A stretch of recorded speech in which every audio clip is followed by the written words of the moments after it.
Salut, moi c'est Claire et je vais vous présenter le véganisme et comment réduire son empreinte carbone par son régime.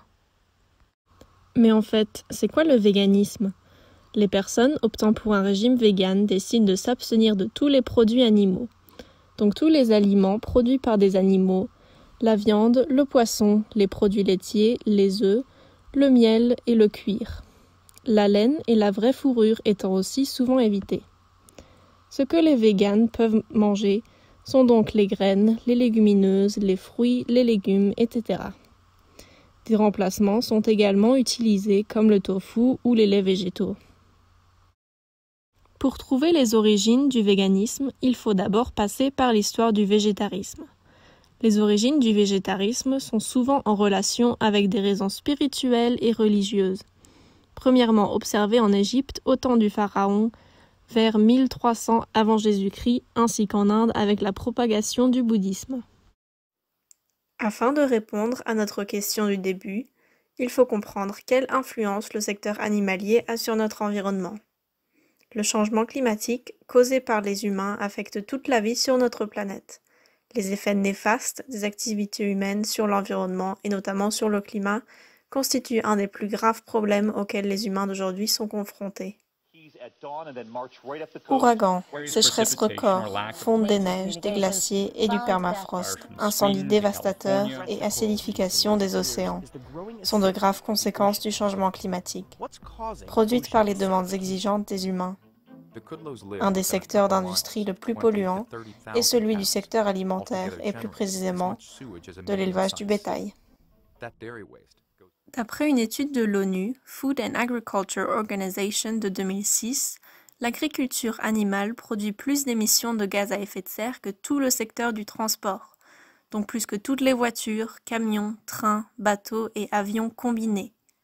La production de nourriture est donc un des graves facteurs de l'équation. Mais comment se fait-il que les animaux, et surtout les vaches, contribuent autant aux émissions de CO2 ? En dehors des énormes émissions de CO2 que le secteur animalier produit, l'élevage de bovins et d'autres ruminants produit de grandes quantités de méthane, un gaz à effet de serre environ 25 fois plus nocif que le dioxyde de carbone.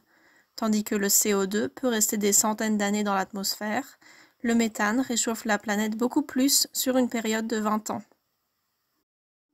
Sur ce graphique, on peut reconnaître quels produits alimentaires d'un régime typique américain entraînent quel pourcentage de gaz à effet de serre produit par le ménage.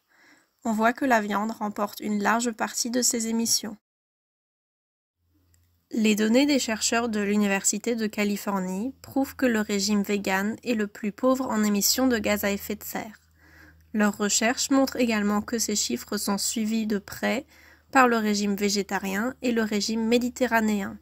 Et puisque la production de viande et d'autres produits animaliers, en particulier la viande de bœuf et les produits laitiers, est plus consommatrice de ressources que la production végétale, cette question se pose donc comme une suite logique. Faudrait-il passer au végétarisme, voire au véganisme ? D'après les résultats que j'ai obtenus à la suite de mes recherches, un régime vegan est en effet la meilleure option pour une personne qui est consciente de son empreinte carbone et qui veut changer ses habitudes alimentaires au bénéfice de l'environnement. Mais une chose ne m'était pas claire. Comment se fait-il qu'une réponse si facile à un problème qui ne va que s'aggraver est si difficile à mettre en pratique ? À mon avis, beaucoup de gens se doutent que la viande et les produits animaliers sont source de pollution de l'environnement, mais ils ne veulent pas s'en préoccuper. Ils préfèrent fermer les yeux. Les humains sont des êtres d'habitude, ayant des traditions bien ancrées dans notre vie quotidienne de la société occidentale. Manger de la viande et d'autres produits animaliers est devenu quelque chose de tellement normal que les gens ne se posent plus de questions. Que ce soit de l'origine de la viande, sur le traitement réservé aux animaux, ou juste sur le fait que ce qui se trouve sur son assiette était un jour vivant. Notre espèce a tendance de faire ce qui est le plus simple, sans changer ses habitudes ni se poser de questions. La mise en place du véganisme est également difficile pour la simple raison que la viande et les produits animaux ont bon goût. Malheureusement, ces produits savoureux sont difficiles à remplacer par quelque chose d'aussi bon, ce que j'ai remarqué moi-même dans mon expérience personnelle. Si tout le monde était vegan, on pourrait observer une baisse drastique de la pollution liée au secteur de la production des produits animaliers. Le véganisme serait une solution partielle idéale pour le problème du réchauffement climatique, pourtant très difficile à mettre en place dans la société occidentale d'aujourd'hui. Les végétaliens choisissant ce régime font face à de nombreuses contraintes sociales et des traditions ancrées dans la société d'aujourd'hui. La raison pour laquelle j'ai choisi ce thème n'est pas pour convertir tout le monde au véganisme, puisque moi-même ne le suis pas complètement. Un début de solution serait de s'alimenter localement. De cette manière, on sait exactement d'où vient l'animal et de quelle manière il a été traité. Je me trouve ici dans le jardin communautaire de Schwantweiler. Ce jardin permet aux locaux de planter leurs propres légumes tout en restant connectés à la communauté et aux produits dans leurs assiettes.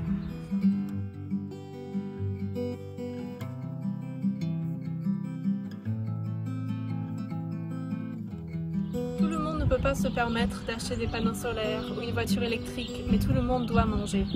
Ce sont ces petits choix de tous les jours qui peuvent s'additionner et faire une grande partie de la solution.